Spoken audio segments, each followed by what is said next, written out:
కాబట్టి మండల్ కమిషన్ నుంచి కూడా మనకు తెలియాల్సిన అవసరం ఉంది. 1978-79 ప్రాంతంలో జనతా పార్టీ ఆధ్వర్యంలో మండల్ కమిషన్ కి బిపి మండల్ గారి నేతృత్వంలో మండల్ కమిషన్ వేసినప్పుడు ఒక 2 సంవత్సరాల తర్వాత రిపోర్ట్ రెడీ అయింది. ఈ రోజు మనం ఏ ఇయర్ లో ఉన్నాం? 2005లో ఉన్నాం. 1980లో సబ్మిట్ అయింది రిపోర్టు, 2005లో ఉన్నాం. 1992 వరకు ఆ ఇచ్చిన 27% రిజర్వేషన్లకు సంబంధించింది ఎక్కడ కూడా ఇంప్లిమెంట్ కాలేదు మనకి. 2005 వరకు కూడా ఎడ్యుకేషనల్ ఇన్స్టిట్యూషన్స్ లో, ఐఐటీస్ లో, మెడికల్ కాలేజెస్ లో మనకు రిజర్వేషన్స్ ఇంప్లిమెంట్ కాలేదు. ఈరోజు 27% స్థానిక సంస్థల్లో రిజర్వేషన్స్ ఇంప్లిమెంట్ అయింది. అది 42% చేసుకోవాలని చెప్పేసి, తర్వాత చట్టసభల్లో కూడా 42% చేసుకోవాలని చెప్పేసి మనం పోరాటం తీసుకొస్తా ఉన్నాం. అయితే ఈ మనం పనులు అనేవి చేస్తే అయితాయా, చూస్తే అయితాయా?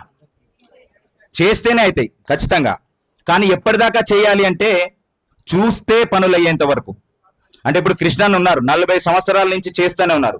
కానీ కృష్ణన్న గారిని ఏ పొజిషన్ లో నేను చూడాలనుకుంటున్నానంటే, వారు చూస్తే పనులు అయ్యే పొజిషన్ దాకా మనం తీసుకెళ్లాల్సిన బాధ్యత ఉందని చెప్పేసి నేను మనం ఒకసారి కోరుకుంటున్నాను. మీకు అర్థమైంది అనుకుంటున్నా. యాచించే స్థాయి నుంచి శాసించే స్థాయి అంటే చేస్తే పనులు అవుతాయి. కానీ ఎంత దాకా చేయాలంటే ఏదో ఒకరోజు చూస్తే కూడా పనులు అయ్యే స్థానానికి పోవాలా. ఎప్పటికీ చేస్తే పనులు అయ్యే కాడనే ఉందామా అని చెప్పేసి ఒకసారి గుర్తు చేసుకోవాల్సిన అవసరం ఉంది మనకి. అందుకే యూత్ అందరికీ కూడా నేను ఒకటే విజ్ఞప్తి చేస్తున్నది అంటే, స్వామి వివేకానంద చెప్పినటువంటి కొటేషన్ ఎప్పుడు మనం నేను కోట్ చేస్తూ ఉంటాను, గుర్తు తెచ్చుకుంటూ ఉంటాను, నాకు నేను స్ఫూర్తిని తెచ్చుకుంటూ ఉంటాను. వారు ఏం చెప్తారంటే, ఎటువంటి లక్ష్యం, arise awake and stop not till the goal is reached అనేది మన అందరికీ తెలుసు, ఇంగ్లీష్ లో రాసింది కాబట్టి. అది ఎక్కడి నుంచి, ఆ వాక్యం ఎక్కడి నుంచి తీసుకోబడింది? ఉపనిషత్తుల నుంచి తీసుకోబడింది. ఏం వాక్యం అది? ఉత్తిష్టత జాగ్రత్త ప్రాప్యవరాన్ నిబోధత అని చెప్పేసి. క్షురస్య ధార నిశిత దురత్య దుర్గం పదస్తత్ కవయో వదంతి ఉత్తిష్టత జాగ్రత్త ప్రాప్యవరాన్ నిబోధత అంటే దాని అర్థం ఏమిటంటే, మనం ఎంచుకున్నటువంటి మార్గం 2 వైపులా పదనున్నటువంటి కత్తి లాంటిది, దాని మీద నడవాలి. ఇది ఇంపాసిబుల్, అంటే ఇది డిఫికల్ట్. బట్ అట్లా అని చెప్పి లక్ష్యాన్ని చేరడానికి ప్రయత్నించవద్దా అంటే లేదు, ప్రయత్నించాలి. క్షురస్య ధార నిశితా దురత్య, వెరీ డిఫికల్ట్. దురత్య దుర్గం పదం స్తత్, తత్పదం ఈజ్ దుర్గం, very difficult. But arise awake and stop not till the goal is reached. ఉత్తిష్టత జాగ్రత్త ప్రాప్యవరాన్ని నిబోధత అని చెప్పినారు. ఇక్కడున్న మన అన్న గుజ్జకృష్ణ అన్నం చూస్తుంటే కొన్ని సంవత్సరాల నుంచి, మనం అప్పుడు అడపదడప వచ్చిపోతుంటాం, కానీ కొన్ని సంవత్సరాల నుంచి ఇది చూస్తుంటే నాకు ఏం గుర్తొస్తుందంటే, ఈ మధ్యన లీలాశుకుడు అని శ్రీకృష్ణ కర్ణామృతం రాశారు వారు. ఆయన ఏంటంటే, కృష్ణుడు పుట్టినప్పుడు ఇంత అంటే సర్వ జగద్రక్షకుడు, సర్వ జగలను సృష్టించిన వాడు, పరిపాలిస్తున్నవాడు, ఈ లోక ప్రభు అయినటువంటి ఆయన చిన్న దేహంలో ఉండి యశోద కడుపులో యశోద లాలిస్తుంటే తన జోలపాటలో వింటూ నిద్రపోతూ ఉన్నాడంట. ఉంటే ఆమె చెప్పడానికి ఏం చెప్తుందంటే రామాయణం చెప్తా ఉంది. రామాయణం చెప్తూ రాముడు ఇలా ఉన్నాడు, దశరథుని కౌశల్యకి పుట్టాడు యజ్ఞం వల్ల, తర్వాత బాల్యం ఇలా గడిచింది, తర్వాత 13వ సంవత్సరంలో విశ్వామిత్రుడు ఇలా అన్ని విద్యలు నేర్పించాడు, తర్వాత సీతామాతని పెళ్లి చేసుకున్నాడు, తర్వాత వనవాసం వెళ్ళాడు అని చెప్తుంటే అన్నింటికి అని కొడుతున్నాడంట. కానీ ఒక్కసారి రావణాసురుడు వచ్చాడు, సీతను ఎత్తుకెళ్ళాడని చెప్పగానే నిద్ర నుంచి ఉలిక్కుపడి, లక్ష్మణ ధనస్సు ఎక్కడుందో తీసుకురా, సౌమిత్ర అని సుమిత్ర కొడుక లక్ష్మణ ధనస్సు ఎక్కడుందో తీసుకురా అని చెప్పేసి ఉలిక్కిపడి లేస్తాడట.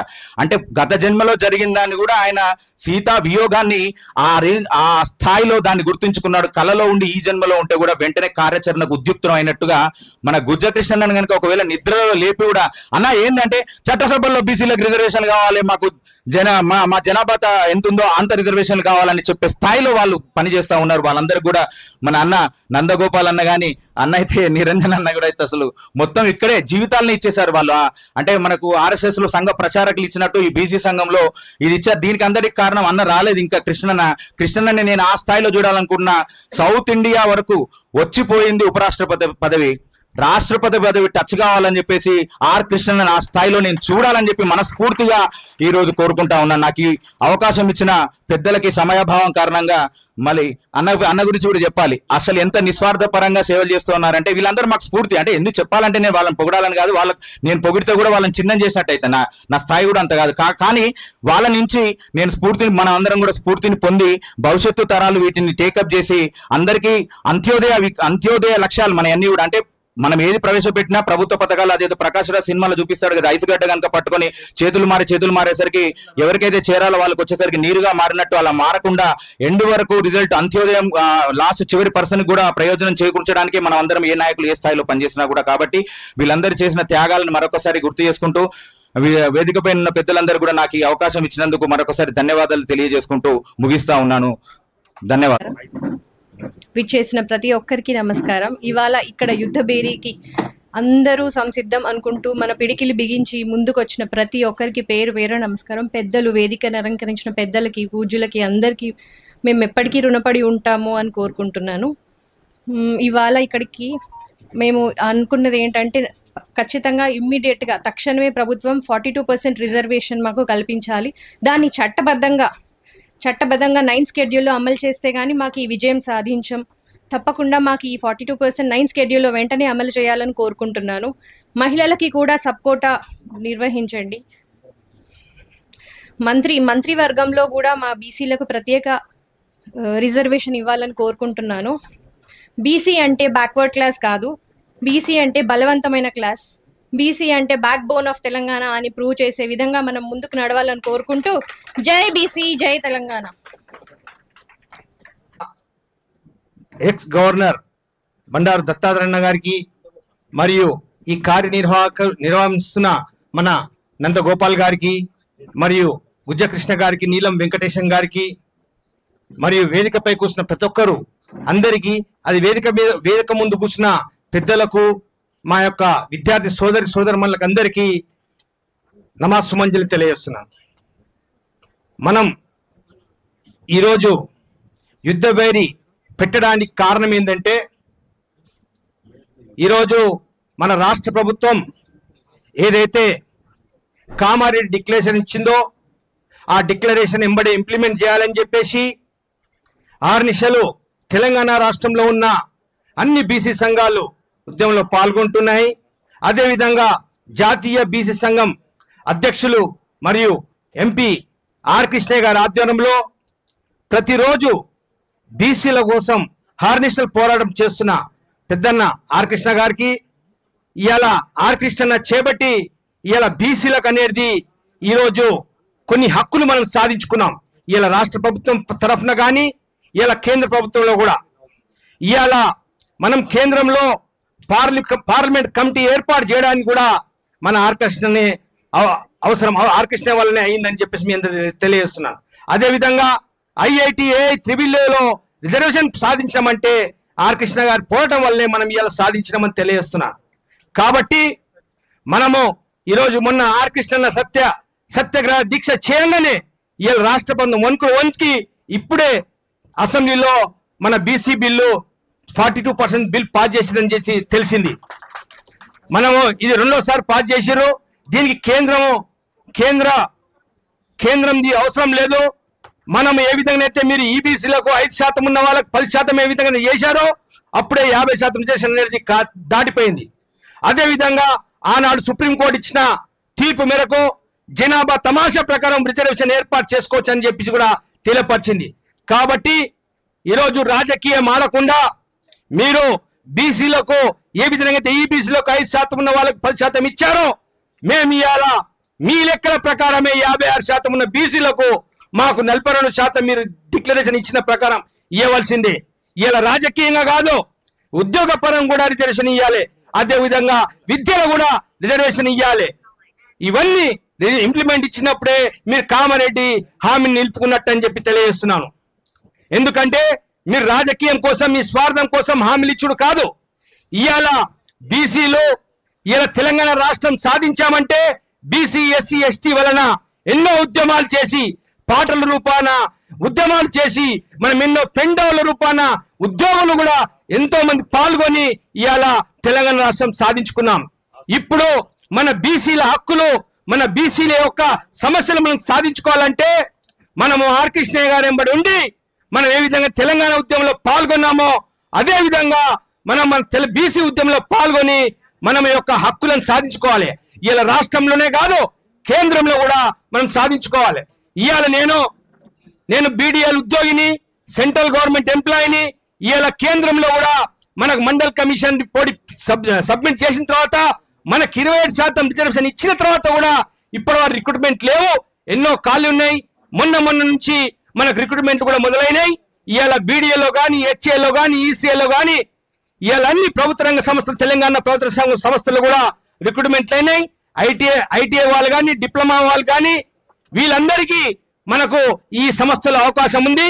ఇప్పుడు ఎందుకంటే ఇప్పుడు 42% ఏ విధంగా అయితే రాష్ట్ర ప్రభుత్వం ఇస్తుందో అదే విధంగా కేంద్రంలో కూడా 27% నుంచి మనకు 42% ఇవ్వాలని చెప్పేసి మనం పోరాడాలి. ఎందుకంటే ఇప్పటి వరకు ఇవాళ కేంద్ర ప్రభుత్వ సంస్థలలో 7% కూడా మనం దాటలేదు, మనకి 20% ఉన్నా కానీ. కాబట్టి మనము ఈ ఉద్యమాన్ని కేంద్రాన్ని కూడా మనము సమర్పించాలని చెప్పి తెలియజేస్తూ, అదేవిధంగా కేంద్రంలో అన్నిటికీ మంత్రిత్వ శాఖలు ఉన్నాయి, అదే విధంగా బీసీలో కూడా ఒక మంత్రిత్వ శాఖ పెట్టాలని చెప్పేసి మన యొక్క సమస్య, ఆ డిమాండ్ కూడా పరిష్కరించాలని చెప్పి తెలియజేస్తున్నాను. కాబట్టి మనము హార్నిషల్ పోరాడుతున్న ఆర్ కృష్ణయ్య గారు కానీ, గుజ్జ కృష్ణన్న కానీ, నీలం వెంకటేష్ కానీ, మన నందగోపాల్ కానీ, మరియు జనార్దన్ అన్న కానీ, వీళ్ళ పోరాటంకు మేము మా సెంట్రల్ గవర్నమెంట్ ఉద్యోగుల తరఫున మేము వాళ్ళకి ఎంబడి ఉంటామని చెప్పి వాళ్ళతో కదం కలిపి మేము ఈ ఉద్యమంలో పాల్గొని మన బీసీ హక్కులను సాధించే వరకు మేము పోరాటంలో ఉంటామని చెప్పి తెలియజేస్తూ, నాకు ఈ రోజు ఈ అవకాశం ఇచ్చిన ఇక్కడ ఇచ్చిన నా పెద్దలందరికీ పేరు పేరున ధన్యవాదాలు తెలియజేస్తున్నాను. అదేవిధంగా రామకృష్ణ గారికి, అదేవిధంగా దానకర్ణ చంద్రన్న గారికి, అదేవిధంగా అక్క శ్రావణి గారు, జిల్లాల నుంచి వచ్చినటువంటి సుభాష్ అన్న, అదేవిధంగా శశాంక్, మన శ్రీనివాస్, అదేవిధంగా కృష్ణమాచారి, ప్రతి ఒక్కరు జిల్లాలలో నుంచి జిల్లా అధ్యక్షుల ప్రతి ఒక్కరికి కూడా పేరు పేరున ఉద్యమాభివందనాలు తెలియజేస్తూ, ఎందుకంటే ఈరోజు ఒక శుభదినం, పోరాటంలో రెండో ఘట్టం పూర్తి చేసుకున్నటువంటి ఘట్టం. మరి ఆర్ కృష్ణన్న పోరాటాల ద్వారా ఇవాళ 42% రిజర్వేషన్లు ఒక వేదికగా, ఒక దిక్సూచిగా, ఒక స్థాయికి చేరుకున్నటువంటి సందర్భం మన అందరికీ తెలుసు.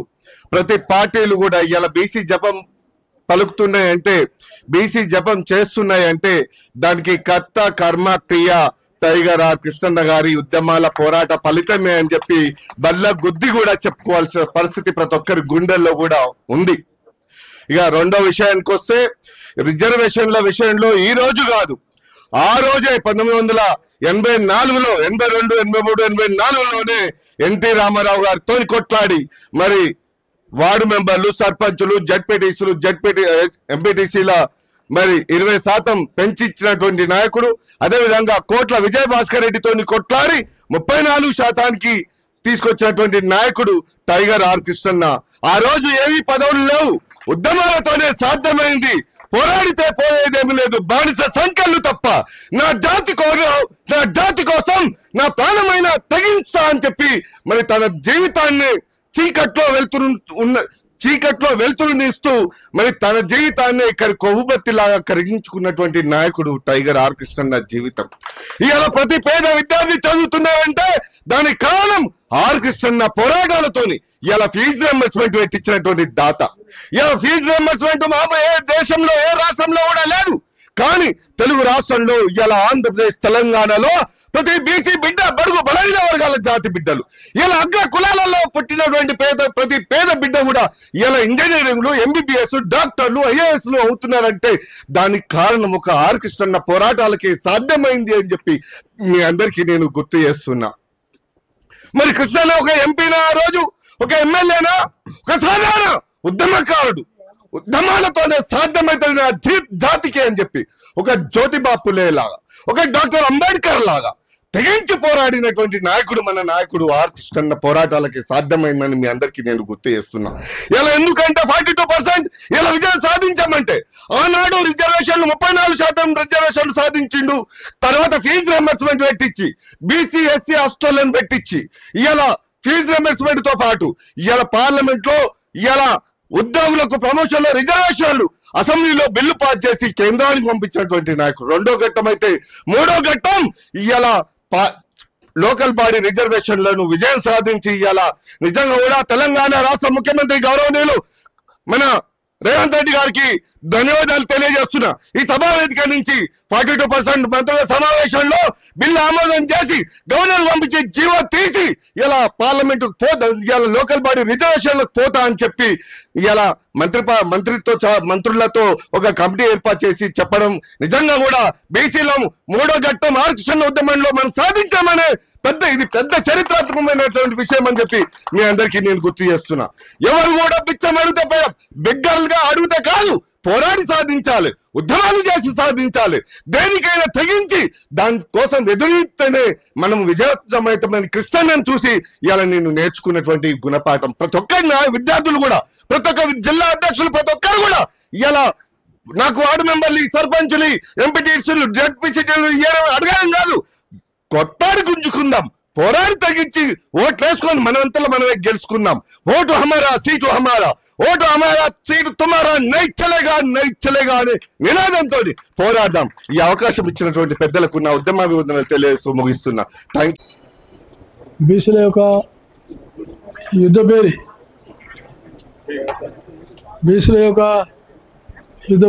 యుద్ధబేరి అనేటువంటి కార్యక్రమంలో అధ్యక్షత వహిస్తున్నటువంటి మిత్రుడు గుజకృష్ణ గారు, నందగోపాల్ గారు, అలాగే మన పార్లమెంట్ సభ్యుడు,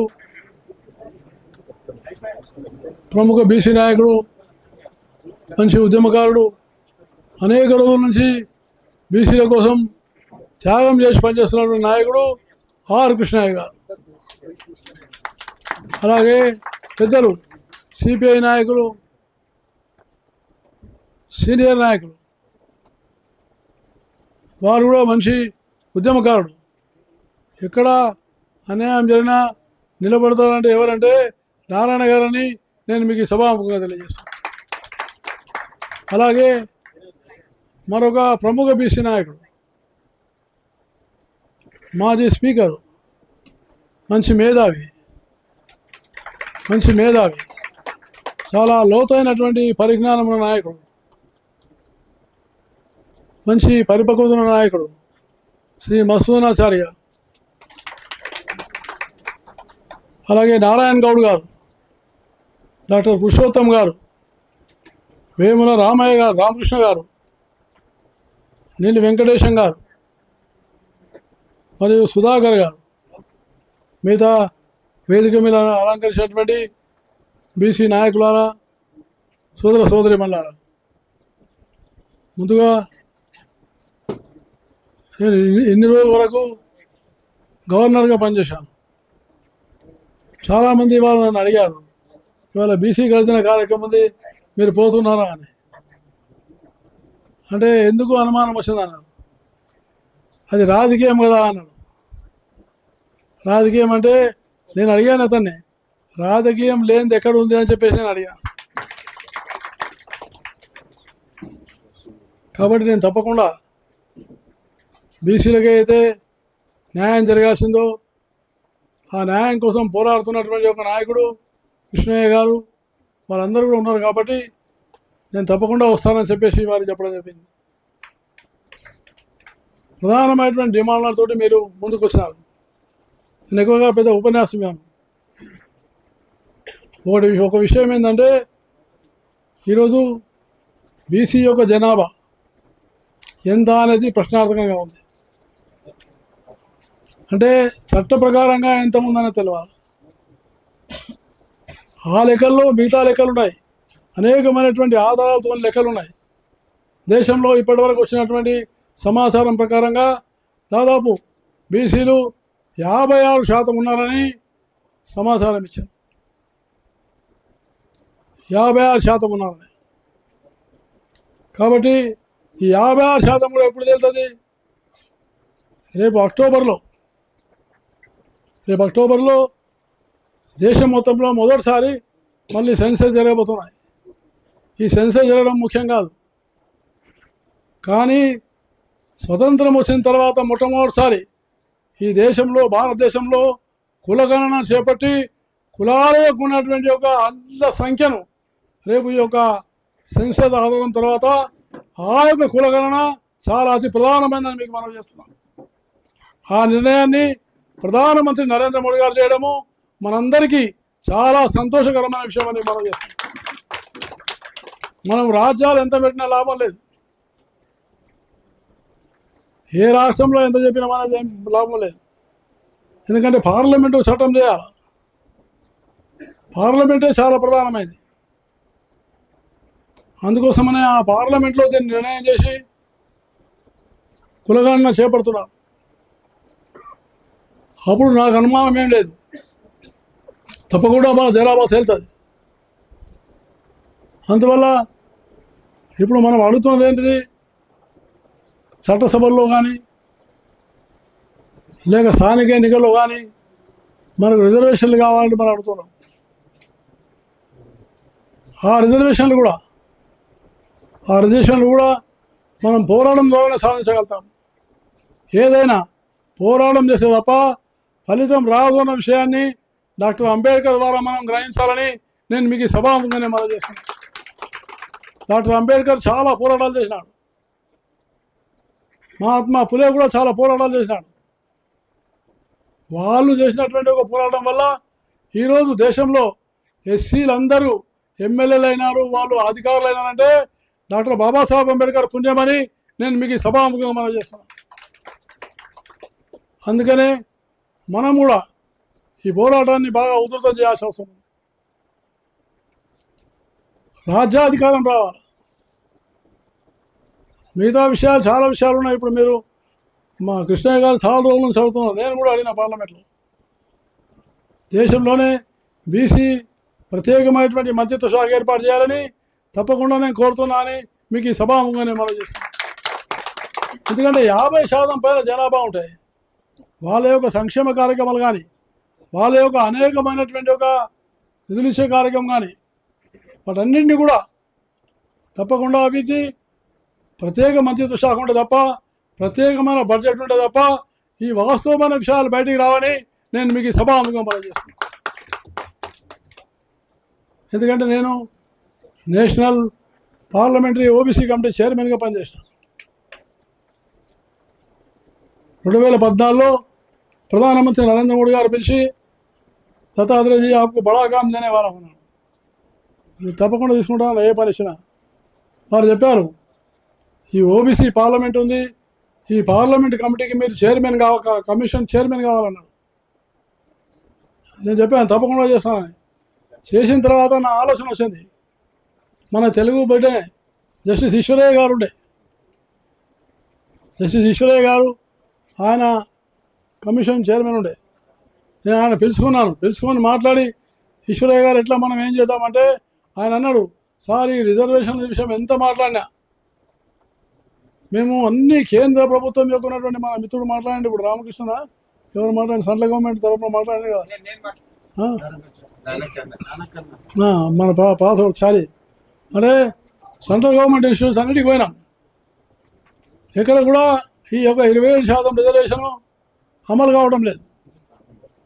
నేను ఈ కమిషన్ చైర్మన్ అడిగిన, అప్పుడు ఆయన అన్నాడు ఈ కమిషన్కి చట్టబాధనే లేదు, అసలు ఈ కమిషన్కి అధికారాలు లేవు, కాబట్టి ఏం లాభం అన్నాడు.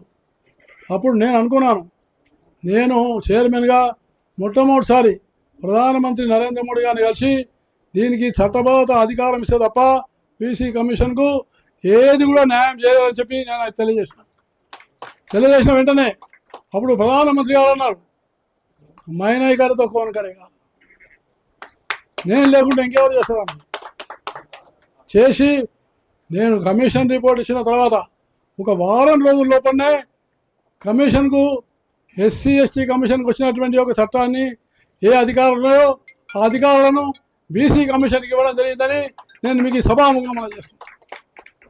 బట్ ఆ చట్టబద్ధత కావాలి. కాబట్టి ఇప్పుడు కూడా మన అసెంబ్లీలో 42% రిజర్వేషన్ పాస్ చేశాం.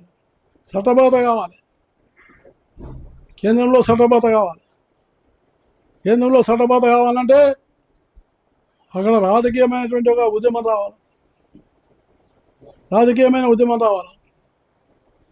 నేను చూసినాను మాది రిజర్వేషన్ విషయంలో చాలా అంటే చాలా బాధపడ్డాను.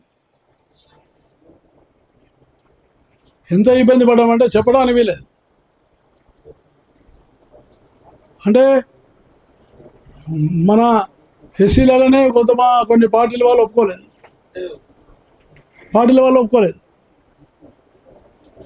ఆ రకంగా బీసీల యొక్క విషయం మీద చర్చ వచ్చింది. అప్పుడు కూడా కొన్ని పార్టీలు ఉత్తర భారతదేశంలో ఒప్పుకోలేదు, అంటే పెద్ద రాష్ట్రాల పార్టీలు. కాబట్టి అది ఏకాభిప్రాయానికి రాలే. నేను ఈ విషయం చెప్పేది ఎప్పుడు 2002లో నేను మంత్రిగా ఉన్నప్పుడు. కాబట్టి మీరు దయచేసి ఒక విషయాన్ని గమనించాలి. తప్పకుండా ఎంతవరకు అయితే బీసీలకు మనకు రాజ్యాంగపరమైనటువంటి ఒక చట్టబద్ధత రాదో అంతవరకు మనం పోరాటం చేయాలని తప్పకుండా మనం చేస్తున్నా. ఆ పోరాటానికి నేను నా మద్దతు తప్పకుండా ఉంటుంది. కృష్ణయ్య గారు పోరాటం చేస్తున్నారు, నేను 30 సంవత్సరాల నుంచి ఎంబడున్నా. 30 సంవత్సరాల నుంచి నన్ను ప్రతి కార్యక్రమాన్ని తీసుకుపోతున్నాను. చిన్న పెద్ద అని లేకుండా ప్రతి కార్యక్రమానికి నిబద్ధతతో పోయి కృషి చేస్తున్నాడు. కాబట్టి ఇవాళ తెలంగాణలో కానీ ఆంధ్రప్రదేశ్లో కానీ బీసీలకు కొంత న్యాయం జరుగుతుందంటే కృష్ణయ్య గారు చేసిన పోరాటం అని నేను మీకు సభాముఖంగా అలాంటి పోరాటం చేయాలి. అందుకనే నేను ఎక్కువగా మాట్లాడకుండా 2 విషయాలు. ఒకటి, మీరు చెప్పినారు ఏదైతే బీసీలకు సంబంధించినటువంటి సంక్షేమ పథకాలు కానీ ఇది కానీ అన్నిటికన్నా ముఖ్యమైనది నేను ఒకటే కోరుతున్నా. మహిళా సోదరీమణులు చాలామంది ఉన్నారు. చదువు చాలా ముఖ్యమమ్మా. ఎంత చదువుకుంటే అంత గొప్ప మనం పైకెళ్తామని, ఆ చదువే మన జీవితాల్లో మార్పు చేస్తుందని, ఆ చదువుకు అన్నిటికన్నా బీసీలు అత్యధికమైన ప్రాముఖ్యత ఇవ్వాలని నేను మీకు సభాముఖంగా మనం చేస్తాను. ఆ చదువు వల్లనే మనం చాలా నైపుణ్యత సంపాదించి డిగ్రీలు సంపాదించి మిగతా వాళ్ళతో పోటీ పడే అవకాశం వస్తుంది. అందుకని ఆ విద్యాశాఖకు మనం చాలా ప్రాముఖ్యత ఇవ్వాలి. సమాజం మనం ఇవ్వాలి. బీసీ వర్గాల్లో ఉన్నటువంటి మన పిల్లల్ని నాకు చాలా సంతోషం ఉంది. ఆడపిల్లలు మగపిల్లల కంటే అత్యధికమైన మార్కులు తెచ్చుకొని మంచి ర్యాంకులు తెచ్చుకుంటున్నారని నేను మీకు సభాముఖంగా మనం చేస్తున్నాను. ఆడపిల్లలు బాగా రాణిస్తున్నారు. కాబట్టి వాళ్ళని ఇంకా ఎక్కువ బాగా చదివించాలని నేను ఒక యూనివర్సిటీకి పోయినాను, సెంట్రల్ యూనివర్సిటీ మహేంద్రగఢ్. ఆ యూనివర్సిటీకి పోతే నాతోటి బంగాళీకి ఉన్నటువంటి ఒక గోల్డ్ మెడల్స్ ఇప్పించాను. 24 గోల్డ్ మెడల్ ఇప్పించాను. ఆ 24 గోల్డ్ మెడల్లో 18 గోల్డ్ మెడల్స్ ఆడపిల్లలకు వచ్చాయని నేను మీకు సభాముఖంగా చేస్తాను. అదే పరిస్థితి అన్ని యూనివర్సిటీలో ఉంది. అంటే మగవాళ్ళ కంటే ఆడవాళ్ళు బాగా చదువుకుంటున్నారు. ఇంకా అమ్మాయిలు దొరకడం ఇప్పుడు అబ్బాయిలు దొరకలేదు, దొరుకుతారు. అబ్బాయిలు దొరుకుతారు అనే ప్రశ్నే అది. కానీ తప్పకుండా ఆ అబ్బాయిలే అమ్మాయిల దగ్గర పరిస్థితి కూడా వస్తారని నేను నారాయణ గారికి తెలియజేస్తాను. ఆ అబ్బాయిలే అమ్మాయిల దగ్గర పరిస్థితి కూడా వస్తారు. ఎందుకంటే వాళ్ళకి జీవితం కావాలి. చాలామంది ఆడామే ఎక్కువ జీతం వస్తుంది, 80,000 90,000 వస్తుంది. ఈ పిల్లవాడు బీటెక్ చేసాడు, ఆ పిల్లవానికి 18,000 20,000 వస్తున్నారు. కాబట్టి తప్పకుండా వాడు ఆ అమ్మాయి వెంటబడి ఆ అమ్మాయినే వివాహం చేసుకుంటానని నేను మీకు సభాముఖంగానే మనవి చేస్తాను. సామాజికమైన సమస్య ఉంది, ఒప్పుకుంటాను. కానీ ఆ సమస్య కూడా తీరాలంటే ఎంత ఎక్కువ బాగా చదువుకుంటే, ఎంత మంచి కంపెనీలో ఉద్యోగం చేస్తే అంత తొందరగా పిల్లవాడు దొరుకుతాడని నేను మీకు సభాముఖంగా మనం చేస్తాను. అందువల్ల నేను ఒకటే 2 విషయాలు. మన కృష్ణయ్య గారు పార్లమెంట్లో కూడా బాగా చాలా పోరాటం చేస్తున్నాడు. కాబట్టి మనందరం కూడా మనం ఈ యొక్క లోకల్ బాడీ ఎలక్షన్లో ఎట్లా వస్తాయి ఏమొస్తాయి ఏమున్నా కూడా నేను కోరేది ఒకటే, బీసీలో ఐకమత్యం అనేది చాలా ముఖ్యం.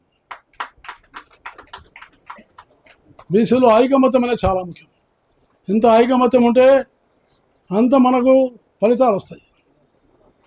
కాబట్టి భిన్నమైనటువంటి ఆలోచనలు ఉన్నా, భిన్నమైనటువంటి విధానాలు ఉన్నా కూడా అందరం కూడా ఒక వేదిక మీదకి వచ్చి ప్రభుత్వానికి సరైనటువంటి సందేశం ఇస్తేనే ప్రభుత్వం తప్పకుండా వింటుందని నేను మీకు సభాముఖంగా మనం చేస్తున్నాను. లేకపోతే విడదీస్తే చాలా ఇబ్బంది. కాబట్టి ఆ విడదీయకుండా మనందరం కూడా ఐకమత్యంతో ఉండి పోరాటం చేసి తప్పకుండా మనం ముందుకెళ్ళాలని ఈ సభాముఖంగా మనం చేస్తూ మన నందగోపాల్ గారు మీరు చేసుకున్నటువంటి ఈ కార్యక్రమానికి చాలా సంతోషమైన విషయం. కానీ ఈ పోరాటాన్ని జాతీయ స్థాయికి తీసుకెళ్దామని నేను మీకు సభాముఖంగా మనం చేస్తాను. బాలకృష్ణయ్య గారి నాయకత్వంలో దశాబ్దాలుగా బీసీల హక్కుల కోసం పోరాటం చేస్తుంటే కొనసాగుతున్న ఉద్యమాలకు మద్దతుగా కలిసి వస్తున్నారు. కానీ వాళ్ళ రాజకీయ పార్టీలలో దీన్ని ఒక ప్రధాన అంశంగా తీసుకొని ఒక రాజకీయ ఉద్యమంగా ఒక నిర్మాణాత్మకంగా పనిచేసిన సందర్భాలు కనపడతలేవు. మీకు అందరూ కూడా విజ్ఞప్తి చేస్తున్నాం బీసీల పక్షాన. బీసీలు అంటే చిన్న చూపొద్దు. మొత్తం యూరోప్ దేశాలు 48 దేశాలు ఉంటే 48 దేశాలు మొత్తం జనాభాతో ఈ దేశంలో ఉన్న బీసీల జనాభా సమానం. 48 దేశాల జనాభాతో ఈ దేశంలో ఉన్న బీసీ జనాభా సమానం. అంటే 48 దేశాలు ఏ దేశానికి ఆ దేశం తీసుకునే నిర్ణయాలు ఆ దేశ ప్రయోజనాల కోసం ఎంత జాగ్రత్తగా నిర్ణయాలు తీసుకుంటారో ఆ 48 దేశాలు ఉమ్మడిగా తీసుకునే నిర్ణయంతో సమానంగా ఇక్కడ బీసీ ఉద్యమం బీసీల నాయకత్వం ఉండాల్సిన అవసరం ఉంటుంది. బాధతో చెప్తున్నా, విమర్శ కాదు. దయచేసి సమావేశం అయిపోయిన తర్వాత మేము ఈ పార్టీల సమావేశాలు జరుగుతుంటాయి, పార్టీలకు సంబంధించిన రాజకీయ కార్యక్రమాలు కూడా జరుగుతుంటాయి.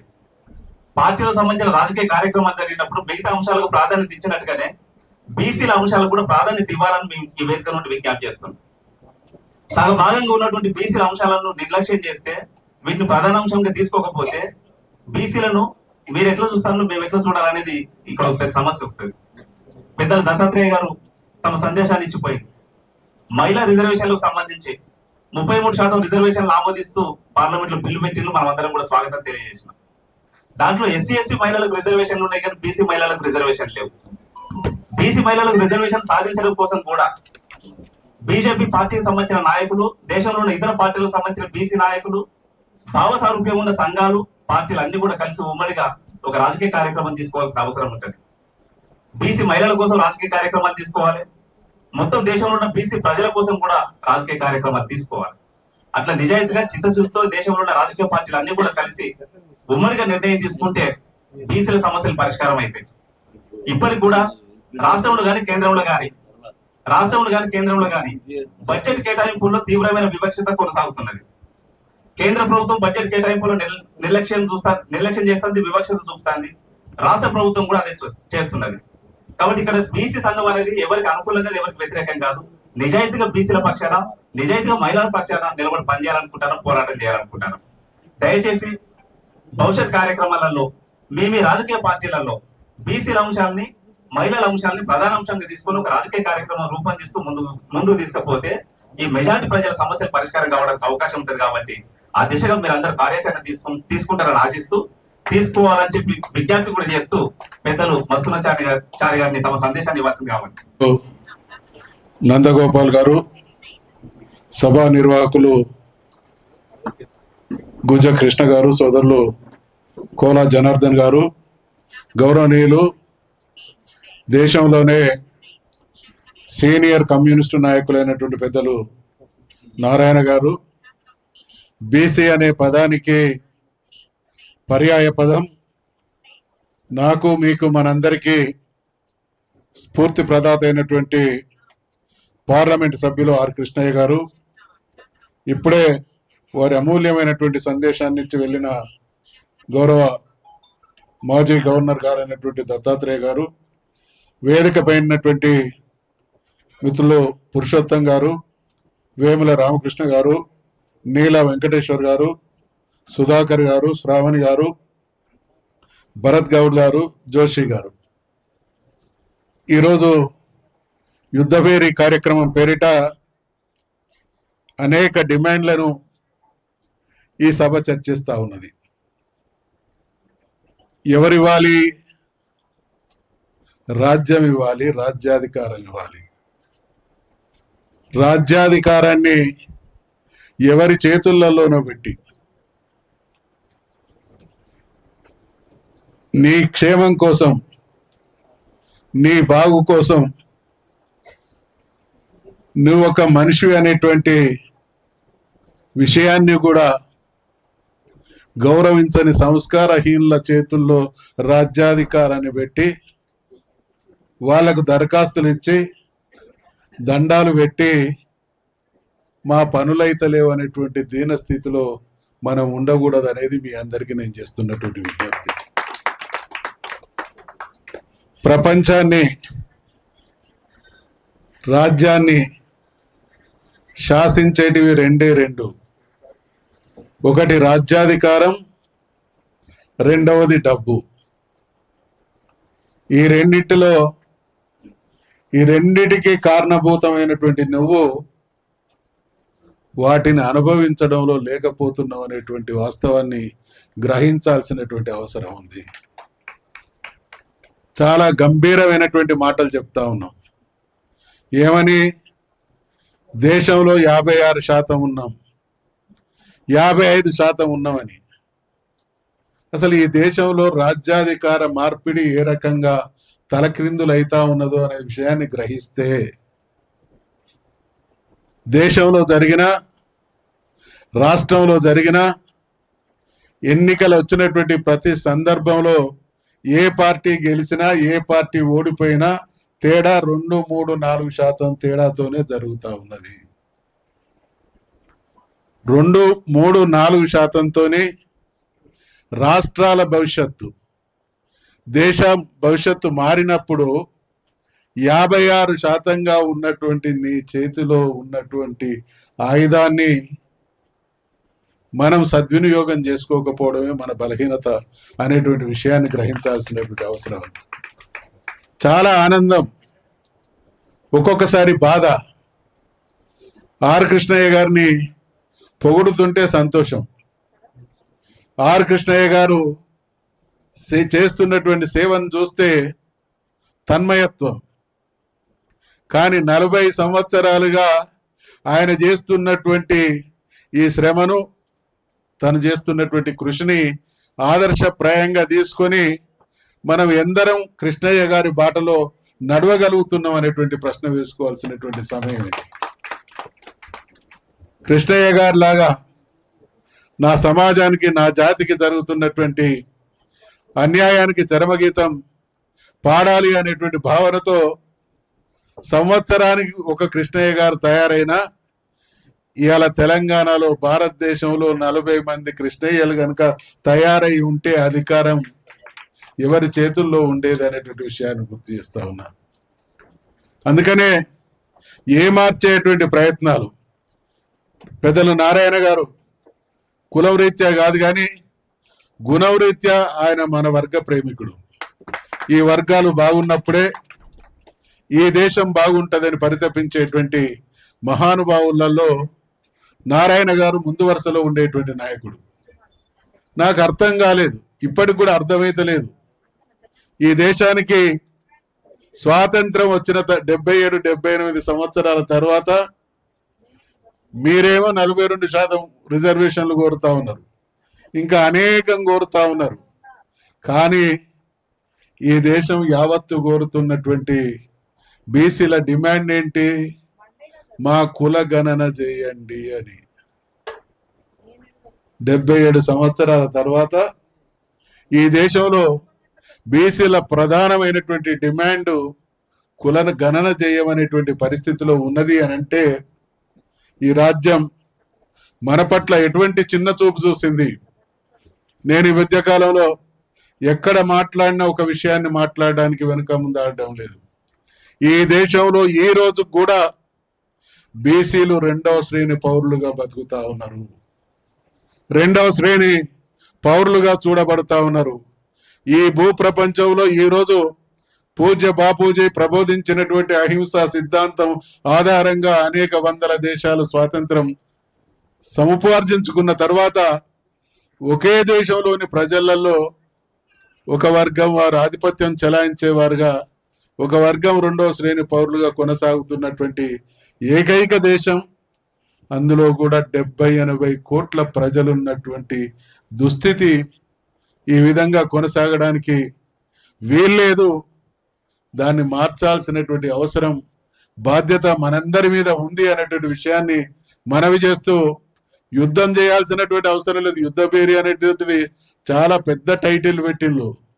మనం సమైక్యమైతే మన చేతిలో ఉన్నటువంటి ఆయుధం ఓటు అనేటువంటి ఆయుధాన్ని మన వాళ్లకు మన ప్రయోజనాలను కాపాడేటువంటి వాళ్ళకు వేసుకుంటే మనం ఇంతగా బెంగపడాల్సినటువంటి బాధపడాల్సినటువంటి అవసరం రాదు. కాబట్టి 42% రిజర్వేషన్లు కాదు, ఈ దేశంలో 77 సంవత్సరాలు రాజ్యాధికారానికి దూరమైనటువంటి మన శాతం 55% అయితే ఒక 75 సంవత్సరాలు 90% రాజ్యాధికారం బీసీలకే రావాలనేటువంటి డిమాండ్ చేయాల్సినటువంటి అవసరం ఉంది అనేటువంటి మనం దోపిడీకి గురైనాం, అన్యాయానికి గురైనాం, అవమానానికి గురైనాం, అణచివేతకు గురైనాం.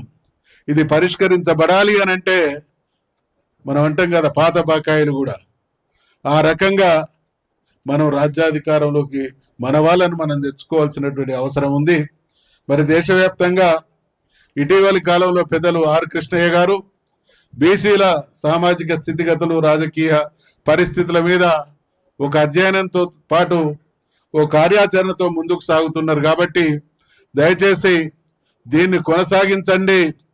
ఆరంభంతో మాత్రమే సమస్యలు పరిష్కారం కావు, అంతిమంగా మన లక్ష్యాన్ని చేరుకున్నప్పుడు మాత్రమే మనకు న్యాయం జరుగుతుంది. కాబట్టి ఒక స్పష్టమైనటువంటి అవగాహనతో నిర్దిష్టమైనటువంటి కార్యాచరణ కలిగినటువంటి ఆర్ కృష్ణయ్య గారు బీసీలకు నాయకులుగా ఉన్నారు. కాబట్టి వారు బీసీ సమాజం కోసం రాజకీయాల్లో అనేక మంది నాయకులను చూసినాం. ఏ మాత్రం చిన్న అవకాశం వచ్చినా ఏ నిర్ణయం అయినట్టు తీసుకునేటువంటి నాయకులు ఉన్నటువంటి రోజులలో 50 సంవత్సరాల సుదీర్ఘ కాలంలో ఆయన ఈ మధ్య కాలంలో పార్టీ ఏదైనా బీసీ కాజ్ అంటేనే ఆర్ కృష్ణయ్య అనేటువంటి విధంగా దానికి అంకితమై పనిచేస్తున్నటువంటి నాయకుడు మనకు ఉండడం అదృష్టంగా భావిస్తూ బీసీల విషయంలో ఖచ్చితంగా మధుసూదనాచారిగా బీసీ సమాజం కోరుకునేటువంటి బీసీ సమాజం తన మనుగడ కోసం, తన అభివృద్ధి కోసం, తను అనుకునేటువంటి లక్ష్యాన్ని సాధించడం కోసం, భవిష్యత్ తరాలకు వారసత్వంగా ఈ దుస్థితిని కొనసాగకుండా ఇవ్వకుండా ఉండడం కోసం జరిగేటువంటి ఏ పోరాటంలోనైనా నేను మీతో కలిసి పనిచేస్తాననేటువంటి విషయాన్ని మనవి చేసుకుంటూ ఈ రోజు కూడా ఇప్పుడు శాసనసభ జరుగుతున్నది, రేపు శాసన మండలి ఉంది, రేపు నా బిజినెస్ ఉంది. కాబట్టి పెద్దలు నారాయణ గారు కృష్ణయ్య గారు పర్మిషన్ ఇస్తే నేను ప్రిపేర్ కావాల్సినటువంటి అవసరం ఉంది అనేటువంటి విషయాన్ని మనవి చేసుకుంటూ సెలవు తీసుకుంటా ఉన్నా. జై బీసీ. ఆ గురువు శ్రీ ఆర్ కృష్ణన్న గారికి, మరి అదేవిధంగా సిపిఐ రాష్ట్ర నాయకులు, జాతీయ నాయకులు శ్రీ ఆర్ నారాయణ గారికి, పెద్దల గౌరవనీయులు మరియు వెంకటేశ్వర్లన్న గారికి, మరి ఈ సభకందరికీ నా యొక్క నమస్కారాలు. ఈరోజు మనకు స్వాతంత్రం వచ్చి 79 సంవత్సరాలు అవుతుంది. ఈ 79 సంవత్సరాల్లో రిజర్వేషన్ లేని జాతి ఏదన్నా ఉంది అంటే అది బీసీ జాతి అని మనం చెప్పుకోవడానికే సిగ్గుపడతా ఉన్నాం. మరి పాలకులు మనను ఆ విధంగా మనపై కపట ప్రేమ నటిస్తూ వ్యవహరిస్తూ ఉన్నారు. మనం మేలుకోవాల్సిన అవసరం ఈరోజు 100% ఉంది అని నేను ఈ సందర్భంగా మీ అందరికీ పాదాభివందనాలు తెలియజేస్తా ఉన్నాను. పెద్దలు గౌరవనీయులు పూజ్యులు అన్న ఆర్ కృష్ణన్న గారి నాయకత్వంలో మనకు స్థానిక సంస్థల్లో అయితేనేమి 42% మరియు చట్టసభలో అయినటువంటి ఎమ్మెల్యేలు కానీ ఎంపీలలో కానీ తప్పకుండా 1 సంవత్సరం 2 సంవత్సరాల లోపు 42% చట్టసభల్లో రిజర్వేషన్ సాధించి తీరుదామన్న దృఢ నిశ్చయం, ఆ ఆకాంక్ష నాలో ఉంది, మనందరిలో ఉండవలసిన అవసరం ఉంది అని నేను ఈ సందర్భంగా సభాముఖంగా సగర్వంగా తెలియజేస్తా ఉన్నాను. పెద్దలు ఆర్ కృష్ణయ్య గారి బాటతో నా బీసీ ఎస్సీ ఎస్టీ మైనార్టీ సంక్షేమ సంఘం రాష్ట్ర అధ్యక్షునిగా వారికి చేయూతనందిస్తూ వారి అడుగుజాడల్లో నడుస్తానని నేను ఈ సందర్భంగా సభాముఖంగా తెలియజేస్తా ఉన్నాను. పెద్దలు ఆర్ కృష్ణయ్య గారు చెప్పిన విధంగానే నేను ఢిల్లీలో కానీ వారి ఆదేశానుసారం ఎక్కడ ఏం చేయాలి విజయభాస్కర్ అంటే ఆ విషయాలు చేశాను. మరి ఈరోజు ఇక్కడికి వచ్చినటువంటి పెద్దలు దత్తాత్రేయ గారు కూడా ఒకసారి నాకు ఢిల్లీలో కలిశారు. రాహుల్ గాంధీ గారిని కూడా కలవడం జరిగింది. ఈ స్థానిక సంస్థల్లో బీసీల రిజర్వేషన్ గురించి అన్నగారి అడుగుజాడల్లోనే ఈ బీసీ ఎస్సీ ఎస్టీ మైనార్టీ సంక్షేమ సంఘం కొత్త విజయభాస్కర్ నడుస్తాడని నేను ఈ సందర్భంగా మరొకసారి గుర్తు చేస్తూ అన్నగారికి మనమందరం చేయూతనిస్తూ అన్నగారి అడుగుజాడల్లో నడవలసిందిగా నేను ఈ సందర్భంగా మరొకసారి గుర్తు చేస్తూ నాకు ఈ అవకాశం ఇచ్చిన టైము తగ్గుతుంది. అందరూ చెప్పారు కాబట్టి చెప్పక్కర్లేదు. కలియుగే సంఘే బలి అని, కలియుగంలో సంఘం లేకుండా బలం పెరగడం సాధ్యం కాదు. ఆ పద్ధతుల్లో ఐక్యత బలం పెంచుకోవాల్సిన అవసరం ఉంది. కృష్ణయ్య గారు మేమిద్దరం కలిసి, నేను ఏఎస్ఎఫ్ సెక్రటరీగా ఉన్నా, ఆయన అప్పుడు కూడా బీసీ విద్యార్థులు గ్రేస్ మార్కులు వాటి కోసం కొట్టాడేవాడు. 2 మార్కులు 3 మార్కులు ఫెయిల్ అయిపోతే వాళ్ళు గ్రేస్ మార్కులు ఇప్పించి పాస్ చేయించడానికి ఈయన పెద్ద ఆందోళన చేసేవాడు. మండల వెంకటేశ్వరరావు అప్పుడు ఎడ్యుకేషన్ మినిస్టర్, ఆయన ఈ మాట చేసేసేవాడు. ప్రతి సంవత్సరం కనీసం 10-15 వేల మంది విద్యార్థులు ఫెయిల్ అయిన వాళ్ళు పాస్ అయిపోయేవాడు ఆ గ్రేస్ మార్కులు కలిసిన వల్ల. అప్పటి నుంచి ఉద్యమాలు ఉన్నాం. సరే, నేను ఏఎస్ఎఫ్ మళ్ళీ కమ్యూనిస్ట్ ఉద్యమంలో ఉన్నాను. ఆయన మాత్రం ఆ బీసీ తాడు అటు పట్టుకున్నాడు, దాన్ని వదిలిపెట్టడం లేదు, గట్టిగా పెట్టుకున్నాడు. సంతోషం. అంత ఈజీ కాదు. 40-50 ఏళ్ళగా ఒక ఉద్యమంలో కలిసి పనిచేయాలంటే. చాలా మంది చూస్తాం కదా రాజకీయాలు ఎట్లా ఉన్నాయి. ఉదయం బ్రేక్ఫాస్ట్లో ఒక పార్టీలో ఉంటాడు, లంచ్లో ఇంకొక పార్టీలో ఉంటాడు, డిన్నర్లో ఇంకొక పార్టీకి పోతుంటాడు. ఒకడే. అట్లాంటి యుగం ఇది. అలాంటి యుగంలో కూడా కలిసి పనిచేయడం అనేది సాగిన దగ్గర విషయం. రెండవది, ఇది రాజకీయ హక్కుగా మేము మొట్టమొదటి చెప్పేది ఏంటంటే, సంక్షేమ పథకాలు భిక్షామ పథకాలు కాదు, రాజకీయ హక్కులు కల్పించబడాలి. ఈ వ్యవస్థ శాసించేది ఎవరు శాసిస్తున్నారు? నువ్వు అవునన్నా కాదన్నా ఇష్టమన్నా లేకపోయినా రాజకీయ వ్యవస్థ శాసిస్తూ ఉంది. అయితే రాజకీయ వ్యవస్థ నిజమైన పేద ప్రజానీకం పక్కన ఉందంటే కనపడడం లేదు. ఈ పవిత్రమైన రాజకీయ వ్యవస్థ, ఈ దేశాన్ని కాపాడాల్సిన రాజకీయ వ్యవస్థ ప్రజానీకానికి మొత్తం రెప్పం చేసి కనపడడంలా. ఒక్క 40% ఆర్థిక మూలాలు మొత్తం కూడా 1% జనం దగ్గర ఉన్నాయి. 1% జనం దగ్గర 40% ఆస్తి మొత్తం ఉంది. ఇక మిగతా పేదవాళ్ళకి వస్తాయి. అది ఇవన్నీ ఎప్పుడు అవుతాయి? రాజకీయ పరమైనటువంటి హక్కులు సాధించుకుంటే సాధ్యం అవుతుంది. అది సాధించుకోవాలి. ఇప్పుడు సంఘాల వారీగా విధులు కొట్లాడుతున్నాం, బలంగా ఉన్నాయి. కొన్ని ఫ్రింజ్ బెనిఫిట్స్ అంటే తెలుగులో ఏమంటాం? చిన్న చిన్న బెనిఫిట్స్, ఫ్రింజ్ బెనిఫిట్స్ అంటాం. ఫ్రింజ్ బెనిఫిట్స్ అంటే అన్నం ఉంటుంది, అన్నం లేకపోయినా కొంచెం పప్పు ఎక్కువ వేయండి, పచ్చడి ఎక్కువ వేయండి, చిరుకానుకలు కరెక్ట్. వాటిని సంపాదించడానికి ప్రయత్నిస్తున్నాం. నిజమే. ఇప్పుడు ఎంఆర్పిఎస్ మన కష్టమారి తమిళనాడు పడ్డాడు, చేశాడు, ఒక దళిత తీసుకొచ్చుకున్నాడు. కృష్ణయ్య అదే ఫైట్ చేశాడు, ఒక్కొక్కరికి తీసుకొచ్చాడు. కమ్యూనిస్ట్ పార్టీ మేము ఏం చేస్తున్నాం? ఈ భారతదేశంలో ఉన్నటువంటి దోపిడీకి గురయ్యే వాళ్ళందరినీ విముక్తి చేయడానికి కావాల్సిన ప్రయత్నం మేము చేస్తున్నాం. అంటే కులం అనేది అది యాక్సిడెంటల్, కోరుకొని పుట్టం. ఇప్పుడు బీసీలు అని చెప్పాడు, నీ ఆన్సర్ నేను ఫిట్ కాను, ఎందుకంటే నేను పొరపాటుగా ఫార్వర్డ్ కాస్త పుట్టా. నేనేం చేయాలా? నేను ఫార్వర్డ్ కాస్త పుట్టినా నా వర్గాన్ని నేను మోసం చేశాను, వాళ్ళ కోసం నేను పనిచేయడం లేదు. కమ్యూనిస్ట్ పార్టీ సామాన్య ప్రజానికి మేము కమ్యూనిస్ట్ పార్టీలో పనిచేసే ఎఫ్సీలలో గురించి కమ్యూనిస్ట్ పార్టీలో పనిచేసిన వాళ్ళని కూడా మా ప్రజలు గారు నేను ఇందాక ఒక కండిషన్ పెట్టావు, బీసీలు కాని వాళ్ళు నేను రాకూడదంటే నేను ఎలిజిబుల్ కాదు, అదే ప్రాబ్లం. కానీ నేనే కోరుకొని పుట్టలే, మీరు కానీ నేను కానీ ఉండేవాళ్ళు కానీ మనం కోరుకొని పుట్టలే. మనం పుట్టాం యాక్సిడెంటల్గా, ఆ కులం నడుస్తున్నాయి. ఒకటి గుర్తుపెట్టుకోండి, మేము మొట్టమొదటి ఏం చెప్పామంటే ఈ కులాల పైన మా భావన, ఎవరి కులాన్ని వాళ్ళు ప్రేమించడం తప్పేం కాదు, కానీ కులతత్వం ప్రమాదం. కులతత్వం లేకుండా ఏ కులానికి తప్పే ఉంది? మనం పలానా కులంలో పుట్టామంటే గర్వంగా చెప్పుకోండి, తప్పే ఉంది. అయితే కులతత్వం మా కులమే ఉండాలి అనేటువంటి పద్ధతి ఉంది, అది కరెక్ట్ కాదు మా ఉద్దేశం. అంతేగాని ఈ దీనికి సంబంధించి కూడా ఉద్యోగం సంబంధించి కూడా మొట్టమొదటి రిజర్వేషన్స్ మేము ఫైట్ చేస్తాం అది వేరు. ఇప్పుడు ఏమైంది, నేను సేమ్ ఆఫీస్కి పోతే ఆఫీస్లో ఉన్నటువంటి ఆ బాయ్స్ సూపరింటెండెంట్ లెవెల్లో వాళ్ళు ఉన్నారు కదా, వాళ్ళంతా ఎవరంటే వాళ్ళు అవుట్ సోర్సింగ్ వాళ్ళు, పర్మనెంట్ ఎంప్లాయీస్ కాదు. సీఎం ఆఫీస్లో మినిస్టర్ ఆఫీస్లో ఉండేవాళ్ళు పర్మనెంట్ ఎంప్లాయీస్ కాదు వాళ్ళు. వాళ్ళ రిజర్వేషన్స్ ఉండవు. అవుట్ సోర్సింగ్ రిజర్వేషన్ ఎక్కడ ఉంది? ఎవరిని బట్టి పెట్టుకోవచ్చు. నేను అన్నా తుమ్మనాగేశ్వర ఆఫీస్ మీద చూసి అన్నా, ఏమయ్యా నువ్వు అవుట్ సోర్సింగ్ పెట్టుకున్నావు, ఎవడన్నా ఒక 2 కోట్లు ఇచ్చి ఈ బాంబాడు పెట్టామంటే పెట్టి వెళ్ళిపోతాడు వాడు, అది పర్మనెంట్ ఎంప్లాయీ పోడు, వాడి ఉద్యోగం గొడవ దాని భద్రత ఉంటుంది. ఈ అవుట్ సోర్సింగ్ కూడా ఏముంది, ఒక 1 కోటి రూపాయలు తీసుకుంటాడు, బాంబాడు పెట్టి పోతాడు, మీరు పోతా పటాస్ అయిపోతారని చెప్పి అట్లా శాప ఎందుకు పెడతామని అన్నాడు. అంటే కనీసం సెక్రటరియట్లో ఉండే వాళ్ళన్నా పర్మనెంట్ ఉద్యోగం పెట్టుకున్నాయా? పర్మనెంట్ ఉద్యోగులు పెట్టుకుంటే రిజర్వేషన్స్ వస్తాయి ఆటోమేటిక్గా, రిజర్వేషన్ ప్రకారం ఉద్యోగాలు ఇవ్వాలి.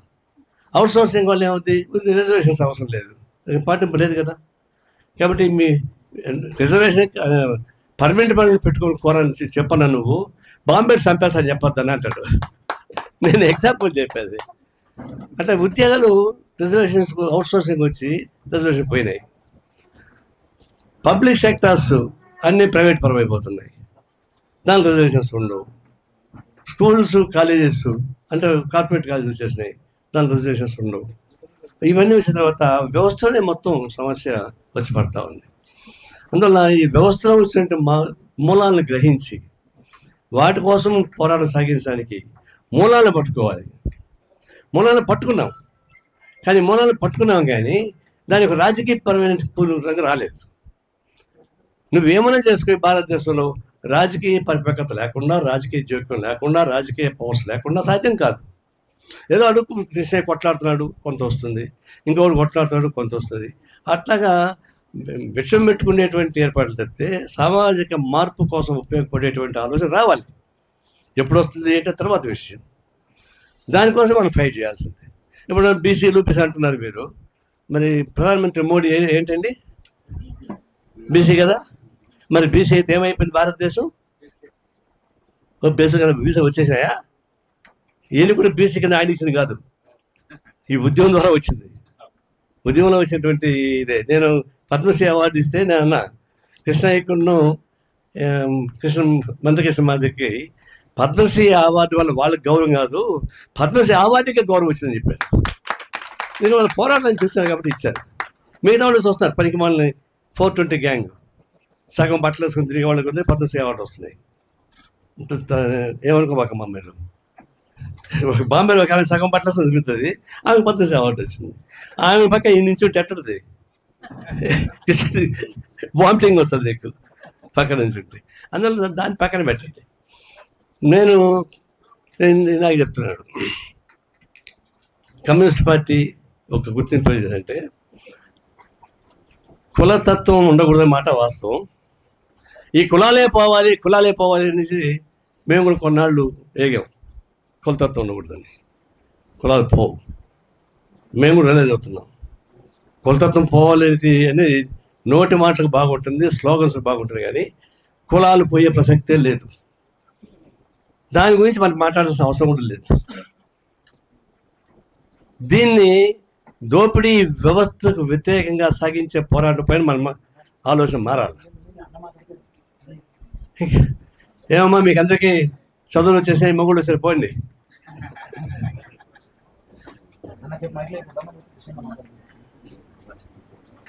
అందువల్ల నేను చెప్పేది ఏంటంటే బీసీలకు సంబంధించి మేము సిపిఐ మా దయచేసి కొద్దిసేపు కూర్చోండి, పెద్దన్న కృష్ణ గారు మాట్లాడేది ఉన్నది, కొద్దిసేపు కూర్చోండి ప్లీజ్.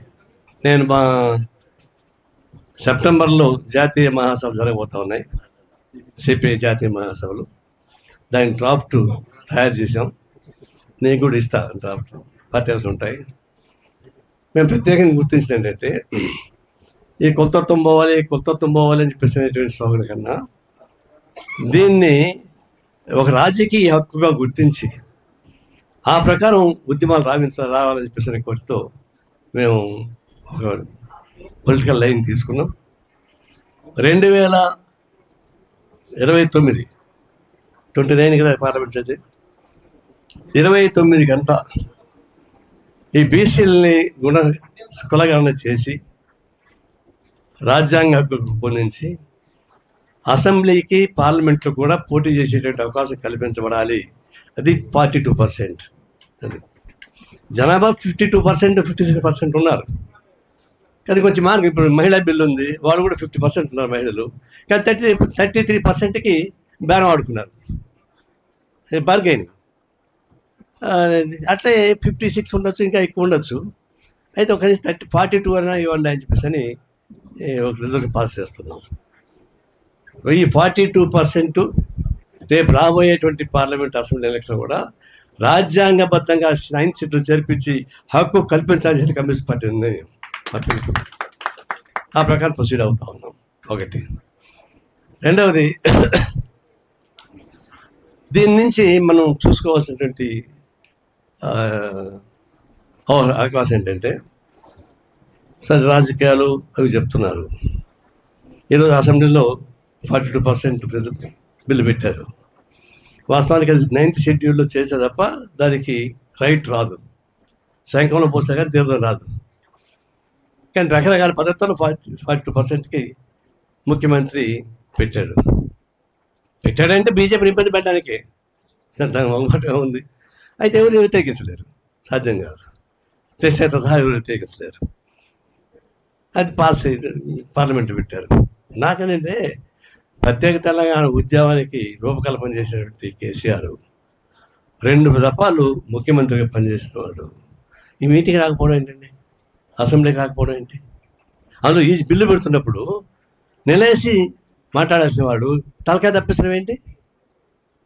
ఆయన స్పీకర్ వెళ్ళిపోయాడు, అంటే ఆయన అడదాం అనుకున్నా. నిజమే, ఇప్పుడు ఇంత ఇంపార్టెంట్ బిల్లు దీన్ని తీసుకొని మేము సాధించామని చెప్పి కేంద్రంలో పోయి కొట్టడానికి అవకాశం ఉండేది. అందులో కేసీఆర్ అంటే మామూలు వ్యక్తి కాదు, తెలంగాణ స్వరూపాన్ని మార్చినవాడు, రాష్ట్రం ఏర్పాటు చేసుకోవడానికి ముఖ్యమంత్రి అయినాడు. తక్కువైన మనిషి కాదు, మనిషి చూడడానికి జాగ్రత్తగా ఉండొచ్చు కానీ తక్కువైన మనిషి కాదు. అలాంటి వ్యక్తి ఈ చట్టం ఈ బిల్లు పెట్టేటప్పుడు అసెంబ్లీకి రాకపోవడం అనేది చాలా బాధాకరం. అందులో నిన్నేంటి చనిపోయిన వాళ్ళకి సంతాపం తీర్మానం, దానిలో వచ్చి పాల్గొవాలి కదా. ఈరోజు బిల్లు పెట్టారు, దీనికి వచ్చి నిలబడాలి కదా, నిలబడలే. ఇది చాలా దురదృష్టకరం. ఇది ఎన్నిక చేసుకొని ఓట్లు తీసుకొని ఫామ్ హౌస్ పడుకుండేక లేడరు. ఇది నిజంగా నేను చాలా బాధ, నాకేం చాలా బాగా చెప్తున్నాను. ఎందుకంటే ప్రత్యేక తెలంగాణ నువ్వు చెప్తున్నావు బీసీలు కానివ్వండి బీసీకి ఫైట్ చేస్తానని. నేను తెలంగాణ కాదు, నేను పుట్టింది తిరుపతిలో, కానీ ప్రత్యేక తెలంగాణ కోసం నిలబడి పోరాటం సాగించింది కేసీఆర్. తర్వాత నేను మళ్ళీ కోతలో మేము ముగ్గురమే ఎక్కడ పోయిన మీటింగ్లో. నేను అక్కడ ఏడేమో నాకు పల్లెకి మోసేవాడు, ఆంధ్రాకపోతే నా దిష్టి మొంగ పెట్టేవాడు. నువ్వు ఆంధ్రోడుగా ఉండి ద్రోహం చేస్తావు చెప్పి నా దిశ దగ్గర పెట్టేవాళ్ళు. తిరుపతి తర్వాత నేనే పోయినా అక్కడికి పోయిరే, ఆ దిష్టి బొమ్మలు కాదరా, నన్ను దగ్గర పెట్టినా కూడా నేను మారను కదరా. నన్ను దగ్గర పెట్టి నేను మారను, ఎందుకంటే మా పార్టీ నిర్ణయం అది, మా పార్టీ నిర్ణయాన్ని కాదు నేనేం చేస్తాను. అందువల్ల అట్లా తెలంగాణ కోసం ఫైట్ చేసేవాడిని. నాకు బాధతో చెప్పేది ఏంటంటే ఇట్లాంటి విషయాల్లో ఆయన రాకుండా పోవడం అనేది చాలా ఇబ్బందికరమైన విషయం. అట్లాగే ఇప్పుడు తీర్మానం చేశారు. నెక్స్ట్ బాల్ ఈయన చేతుల్లో ఉంది, ఇప్పుడు కృష్ణ గారి చేతుల్లో. ఎందుకంటే ఈయన బీజేపీ ఎంపీ, బీజేపీ ప్రధానమంత్రి, కాబట్టి బాల్ ఆయన చేతుల్లో ఉంది. చేస్తే దాకా నీకే చేయాలి మేము. అంటే మంచి పరిణామం ఏంటంటే ఈ ఉద్యమ స్వరూపానికి ఒక మంచి కూలిక రావడానికి కృష్ణయ్య గారు ప్రాథమికం నుంచి ఇప్పుడు దాకా నిలబడిన మాట వస్తుంది. ఇప్పుడు అసెంబ్లీలో బిల్లు పాస్ అయినాక ఇంకొంచెం మోరల్ వెయిట్ వచ్చింది మనకి. తర్వాత ఈయన బీజేపీ తరపున ఎంపీ కాబట్టి ఇంకొంచెం మోరల్ వెయిట్ వచ్చింది. మన బీజేపీ గవర్నమెంట్ కాబట్టి ఇంకొంచెం మోరల్ వెయిట్ వచ్చింది. కాబట్టి మన ఉద్యమం ఊరిక పోదు, సాధించుతుంది. సాధించడానికి కావాల్సిన ప్రయత్నంలో ఉద్యమం బలంగా ఉండాలి. నేను ఢిల్లీలో జరిగినటువంటి దాంట్లో ప్రధాని నేను పాల్గొంటున్నా. ఢిల్లీలో ఎప్పుడు బీసీకి సంబంధించినటువంటి ఎవరు చేసినా ఏ పార్టీ వాళ్ళు చేసినా పోయి పాల్గొంటూనే ఉన్నారు. నేను ఢిల్లీలో ఉంటే నేనెప్పుడు చేయకపోవచ్చు. అందులో తెగని శుద్ధిగా చెప్తున్నాను, నేను ఎవడన్నా కానీ ఈ బీసీలు రాజ్యాంగబద్ధంగా చట్టబద్ధంగా ఇప్పుడు లోకల్ బాడీస్లో ఉన్నాయి మనకు ఎన్నిక రిజర్వేషన్స్, కానీ మనకు లోకల్ బాడీస్ కాదు కదా, policy making decisions. Assembly parliament policy making decision, విధాన నిర్ణయాలు చేసేది అసెంబ్లీలో పార్లమెంట్లో. ఇప్పుడు అక్కడ మనకు కావాలి చట్టబద్ధంగా ఉండాల్సినటువంటి అవసరం ఉందని చెప్పేసి అని ఈ 9 షెడ్యూల్ చేర్పించడానికి కావాల్సిన పోరాటం సాగించడానికి కమ్యూనిస్ట్ పార్టీ మా మద్దతు కాదు, మేము కూడా దీంట్లో ప్రత్యక్షంగా పాల్గొంటామని హామీ ఇస్తూ, దీనికి కృష్ణయ్య గారి నాయకత్వాన ఢిల్లీలో ఎంత పెద్ద ధర్నా చేసినా మేము మీతో పాటు ఉంటామని హామీ ఇస్తా సెలవు తీసుకుంటాం. రాష్ట్ర ప్రధాన కార్యదర్శి నందగోపాల్ గారికి ఈ కార్యక్రమాన్ని సమన్వయం చేస్తూ ముందుకు తీసుకెళ్తున్నటువంటి జాతీయ బీసీ సంక్షేమ సంఘం కన్వీనర్ గుజ్జ కృష్ణ గారికి, ప్రధాన కార్యదర్శి జనార్దన్ గారికి, ఈ సభకు ముఖ్య అతిథిగా వచ్చినటువంటి పెద్దలు, పేదల గొంతుగా అప్పటి నుంచి ఇప్పటిదాకా హాస్టళ్ల సమస్యల మీద కానీ ఎక్కువ హాస్టల్ పెట్టాలని గతంలో మేము చేసిన అనేక పోరాటాలు, ఏఎస్ఎఫ్, ఎస్ఎఫ్ఐ, పీడిఎస్, ఆర్ఎస్ కలిపి జాయింట్ యాక్షన్ కమిటీ చేసినప్పుడు పెద్ద ఎత్తున ఉద్యమాలు చేశాం. అసెంబ్లీ మీద దాడి చేశాం, సచివాలయాన్ని ముట్టడించాం, కలెక్టరేట్లను ధ్వంసం చేశాం. హాస్టళ్ళు పెట్టాలి, పేద పిల్లలు చదువుకోవాలి, స్కాలర్షిప్లు అందరికి ఇవ్వాలి అని చెప్పి అదే అనేక పోరాటాలు 78 నుంచి చేసిన అనేక పోరాటాల్లో కీలక పాత్ర వహించినటువంటి పెద్దలు, సిపిఐ అగ్రనేత, మన అందరి గొంతుగా మీ అందరు విన్నారు ఇప్పుడే సార్ గారికి, మరియు అనేక మంది ప్రభు గౌడ్ గారికి, డాక్టర్ గారికి, సుధాకర్ గారికి,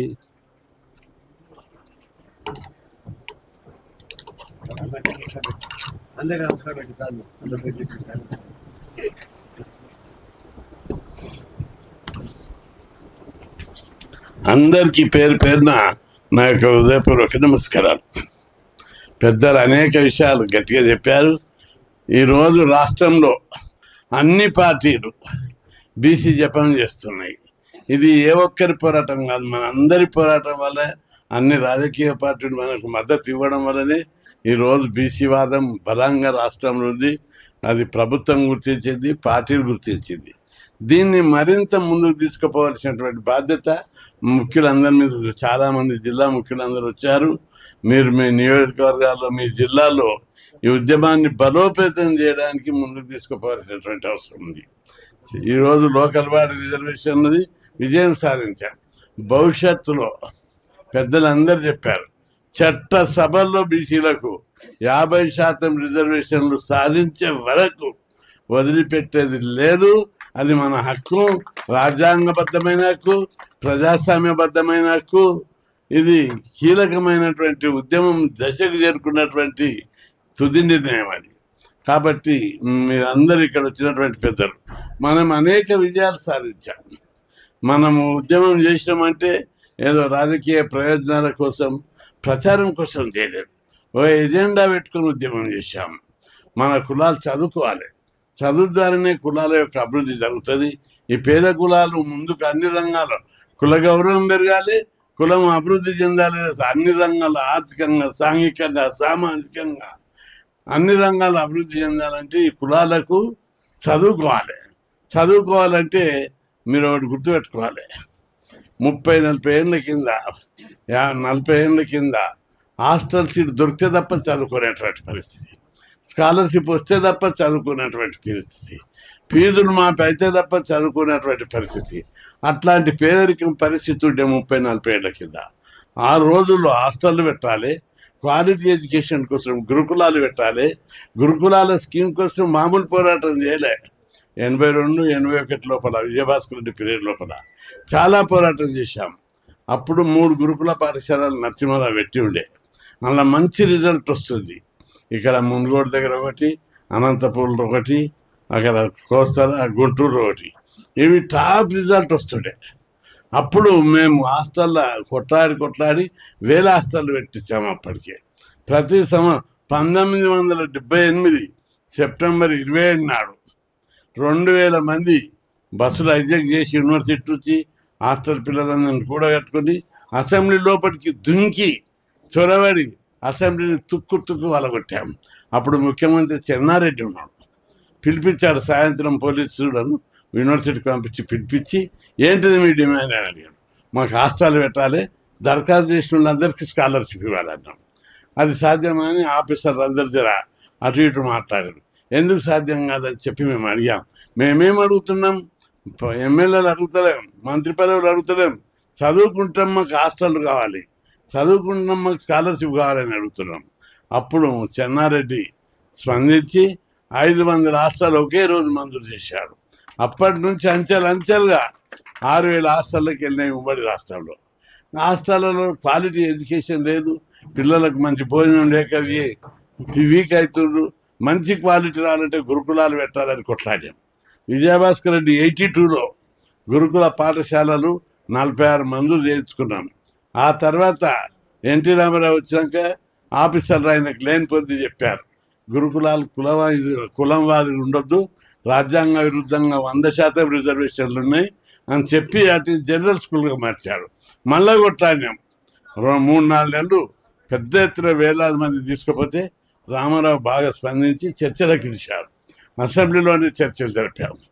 అప్పుడు అడిగారు ఆఫీసర్లు విడిపించి, ఎందుకు జనరల్గా మార్చినారు సార్? ఇందులో 100% రిజర్వేషన్లు ఉన్నాయి, ఇది రాజ్యాంగ విరుద్ధం అని చెప్పి వాళ్ళు చెప్పారు. అప్పుడు నేను అడిగిన, సార్ నేను మాట చెప్తే చెప్పుకోలేడు రామారావు, బీసీ హాస్టళ్ళు ఉన్నాయి, ఎంత శాతం రిజర్వేషన్లు ఉన్నాయి? 100%. ఎస్సీ హాస్టళ్ళు ఉన్నాయి, ఎంత శాతం ఉన్నది? 100%. ఎస్టీ హాస్టళ్ళు ఉన్నాయి, ఎంత శాతం? 100%. అక్కడ లేని 100% గురుకులాలను ఉంటే తప్పేమని నేను అడిగిన. అప్పుడే రామారావు స్పందించి ఓకే మళ్ళా మార్చమన్నాడు. అప్పుడు నేను అన్నా, సార్ ఒక విజ్ఞప్తి అన్న, ఇప్పుడు వీటిని జనరల్గా మార్చారు ఉండేనట్టే, అవి ఎవరు పెట్టారు? విజయభాస్కర్ పెట్టారు. మీ మార్కు రావాలంటే social welfare mark, BC welfare mark రావాలంటే, రామారావు గారి పేరు రావాలంటే కొత్తగా మంజూరు చేయమని అడిగిన. ఎంబడే కొత్తగా మళ్ళీ 46 చేశారు. ఇట్లా అంచెలుగా 2 తెలుగు రాష్ట్రాల్లో ఈరోజు గురుకుల పాఠశాలల స్కీము విప్లవం నడుస్తుంది. దాదాపు 1500 స్కూళ్ళు ఎస్సీ, ఎస్టీ, బీసీ మైనార్టీలకు ఉండి 8 లక్షల మంది విద్యార్థులు అందులో క్వాలిటీ ఎడ్యుకేషన్ చదువుతున్నారు. ఈరోజు మనం హాస్టళ్లలో గురుకులాలలో చదవడం వల్ల మన వాళ్ళందరూ ఉన్నత విద్య దాకా వస్తున్నారు. కాలేజీకి రాందే ఫీజులు మాఫీ. ఈ విధంగా ఒక ఎడ్యుకేషన్ విప్లవం వచ్చింది. మొన్న ఒక ప్రొఫెసర్ చెప్తున్నాడు ఒక మెటీరియల్, ఒక 15 ఏళ్ళ కింద మన దగ్గర రోడ్ల దగ్గర, అపార్ట్మెంట్ గట్ట దగ్గర పాలమూరు లేబర్, ప్రకాశం లేబర్, శ్రీకాకుళం లేబర్ ఉండి ఈరోజు ఈ లేబర్ కనిపిస్తలేరు. మొత్తం ఎవరు కనిపిస్తారు? బీహార్ నుంచి, ఒరిస్సా నుంచి, మధ్యప్రదేశ్ నుంచి, ఛత్తీస్గఢ్ నుంచి వస్తున్నారు లేబర్. మరి వీళ్ళందరూ ఎక్కడ పోయిందంటే, వీళ్ళందరూ చదువుకొని ఉన్నత విద్యలు చదువుకొని హాస్టల్ల వల్ల, స్కాలర్షిప్ల వల్ల, ఫీజు రియంబర్స్మెంట్ వల్ల అందరు చదువుకుంటున్నారు. గొప్ప మార్పు వచ్చింది సమాజంలోని గుర్తు. అమెరికాకి కూడా పోతున్నారు మనోళ్ళు, అన్నగారు చెప్పినట్టు. ఈ విధమైన మార్పు, ఈ మార్పు కేవలం మనం చదువు కోసం పోరాడడం వల్ల వచ్చినటువంటి మార్పు. చదువు ముఖ్యం, పదవులు కొందరికే వస్తాయి, చదువు ముఖ్యం అని చెప్పి మనం పోరాడడం వల్ల ఒక విప్లవం వచ్చింది, సమాజం లోపల మార్పు వచ్చింది. ఇది మన యొక్క ఉద్యమాల ఫలితం అని చెప్పి మీ అందరికీ, ఈ ఉద్యమాలకు, బీసీ ఉద్యమాలకు విప్లవ విద్యార్థి సంస్థలు, వామపరిచ విద్యార్థి సంస్థలు ఎప్పుడూ అడ్డగా ఉన్నాయి. దీంతో ఎక్కువ హాస్టళ్ళు దేశంలో ఎక్కడ లేదు. గురుకులాల సిస్టమ్ మన 2 తెలుగు రాష్ట్రాల్లో ఉంది. ఫీజు రియంబర్స్మెంట్ దేశంలో బీసీలు ముఖ్యమంత్రులు ఉన్నారు, దళితులు ముఖ్యమంత్రులు అయిన రాష్ట్రాల్లో కూడా లేదు. యూపీ, బీహార్లో లేదు, తమిళనాడులో లేదు, కర్ణాటకలో లేదు, మధ్యప్రదేశ్లో లేదు, గుజరాత్లో లేదు. ఈ స్కీమ్ దాన్ని మనతో పెట్టించుకున్నాం. ఒక ఎజెండాతో ఉద్యమాలు చేసి మన ఉద్యమాలతో పెట్టించుకోవడం వల్ల సమాజంలో కీలకమైన మౌలికమైనటువంటి మార్పు వచ్చింది. ఈ మార్పుని ఇట్లే కొనసాగించాలి. ఈరోజు ప్రభుత్వం ఫీజుల రియంబర్స్మెంట్కు బడ్జెట్ ఇస్తలేదు. ఆ బడ్జెట్ ఇచ్చే వరకు కూడా వదిలేదు లేదు. పెద్దలు నారాయణ గారు కూడా జోక్యం చేసుకోవాలి. ఎందుకంటే ఫీజు రియంబర్స్మెంట్ పథకాన్ని ఎత్తేయాలనేటువంటి ఆలోచన ఉండదని అధికారులు చెప్తున్నారు. అది అయ్యే పని కాదు. రోషయ్య ట్రై చేసాడు. పెద్దన్న చెప్తున్నాడు, అది మనం అందరం కూడా సపోర్ట్ కొట్టాలి. ఆ ఫీజుల రియంబర్స్మెంట్ ఎత్తేస్తే గవర్నమెంట్ ఎత్తేస్తుంది. తప్పనిసరి ప్రభుత్వము సిపిఐ సిపిఎం మీద ఎక్కువ ఆధారపడి ఉన్నది. వాళ్ళ మద్దతు పూర్తి ఉండడం వల్లనే గెలిచినట్టు స్వయాన చీఫ్ మినిస్టరే చెప్తున్నాడు. కాబట్టి మీ మద్దతు ఉంటే ఆ స్కీమ్ని ఎవరైతేరో ఈ ఉద్యమాన్ని చాలా ముందుకు తీసుకుపోతాం. పేద కులాలు ఈరోజు ఇంజనీరింగ్ చదువుతున్నారు, పేద కులాలు ఈరోజు డిగ్రీ చదువుతున్నారు అన్ని చోట్ల. అంటే ఈ స్కీమ్ వల్ల ఇది చాలా ముఖ్యమైన స్కీము. ఇది పెట్టుబడి స్కీమ్, ఎక్స్పెండిచర్ కోణంలో చూడొద్దు. ఇది ఫీజుల రియంబర్స్మెంట్ స్కీమ్ను ఎక్స్పెండిచర్గా చూడొద్దు, దాన్ని పెట్టుబడి పథకం. ఒకటి డిగ్రీ చదివిండి, ఇంజనీరింగ్ చదివిండి అంటే వాళ్ళ యొక్క శక్తి సామర్థ్యాలు, సృజనాత్మక శక్తి చాలా డెవలప్ అయ్యి సమాజానికి ఉపయోగపడే గొప్ప వ్యక్తిగా తయారవుతున్నాడు. కాబట్టి మన హాస్టళ్లలో చదివిన ఒక పిల్లగాడు బాచుపల్లిలో ఆయనకు నెలకు 35 లక్షల జీతం వచ్చే కొలువు వచ్చింది. అట్లా చాలామంది పెద్ద పెద్ద ఐటీ కంపెనీలలో, పెద్ద పెద్ద జాబ్లు వస్తున్నాయి.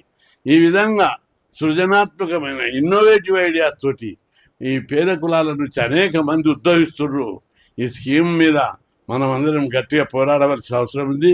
పెద్దలు కూడా హామీ ఇచ్చారు, మాకు మరింత ధైర్యం వస్తుంది. కాబట్టి దాన్ని కొనసాగిద్దామని చెప్పి మనం చేస్తున్నాం. అదేవిధంగా రెండో అంశం, మనం అందరం పోరాడేపటికే ఈరోజు 42% రిజర్వేషన్లది అసెంబ్లీలో మరోసారి తీర్మానం అయింది. దీన్ని తప్పనిసరిగా ప్రభుత్వం ప్రొటెక్ట్ చేస్తుంది. మనం కూడా అలర్ట్ ఉండి ఎవరైనా కోర్టుకు పోవద్దని విజ్ఞప్తి చేస్తున్నాం. ఇది మా వాటా, మా జనాభా ప్రకారం మాకు ఇచ్చే వాటా 56% ఉంటే 42 ఇచ్చారు. దాన్ని కూడా మేము అంగీకరిస్తున్నాం. కాంగ్రెస్ పార్టీ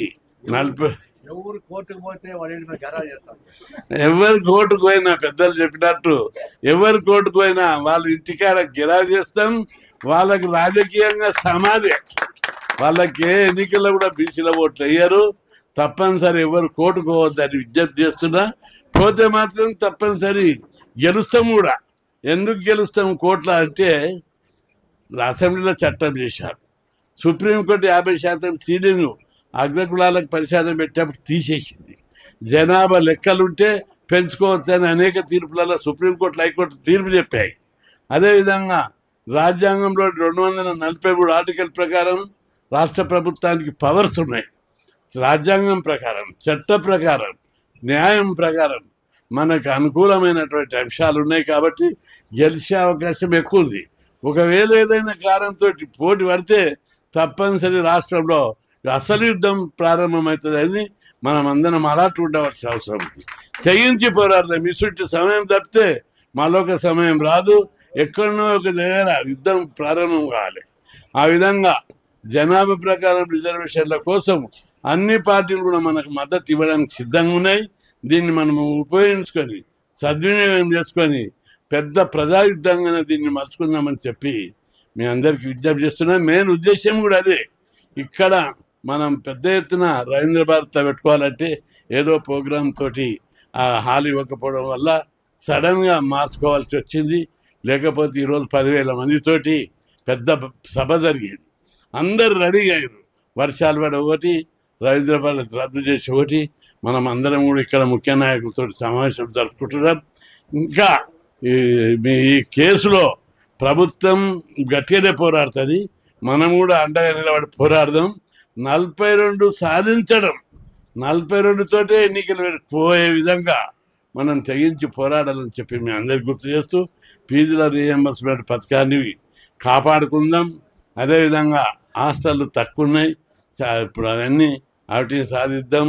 ఇంకా 100 బీసీ హాస్టళ్ళు, 100 బీసీ గురుకులాలు పెట్టాలి.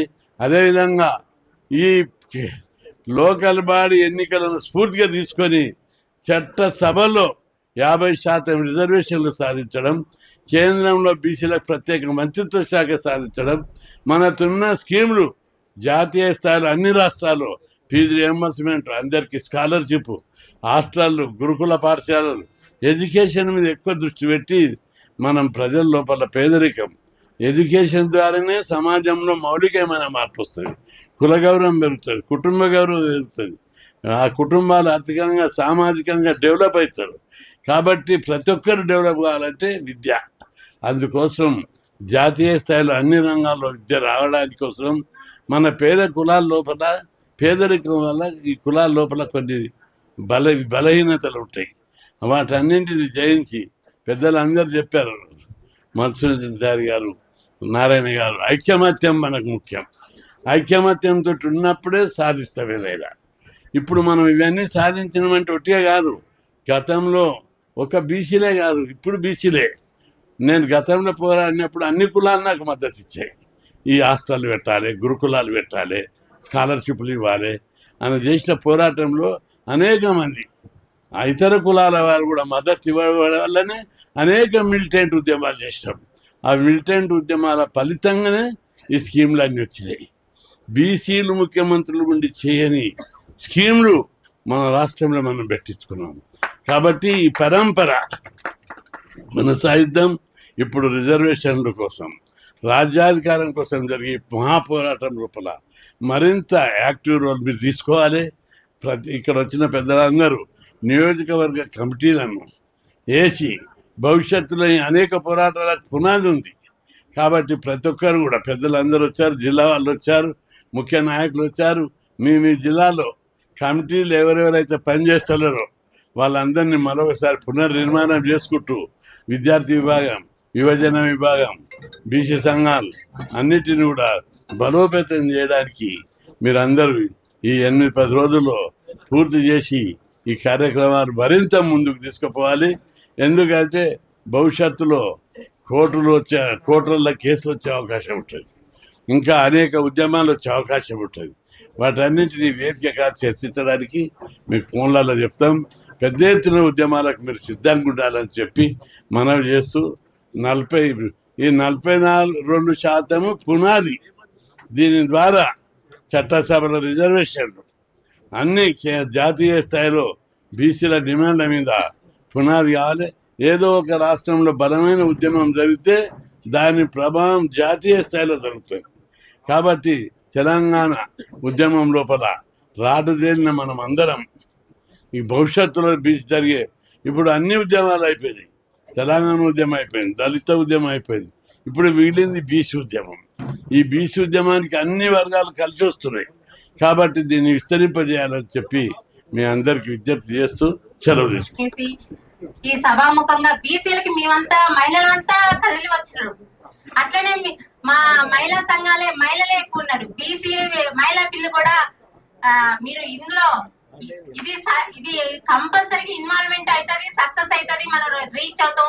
అట్లనే మహిళా బిల్లును కూడా చేయాలి. ఇంకొక ఉద్యమం కూడా ఇందిరా పార్క్ లో స్త్రీల సమస్యలు, సెన్సిటివ్ సమస్యలు అనేది గవర్నమెంట్ మర్చిపోతుంది, హెల్త్ కిట్స్ ఇవ్వడం మర్చిపోతుంది. దాని మీద కూడా ఒక ఉద్యమం లాంటిది చేయాలనేసి చేస్తున్నాము. దానికి మీరందరూ సహకరించాలనేసి. జై బీసీ, జై బీసీ.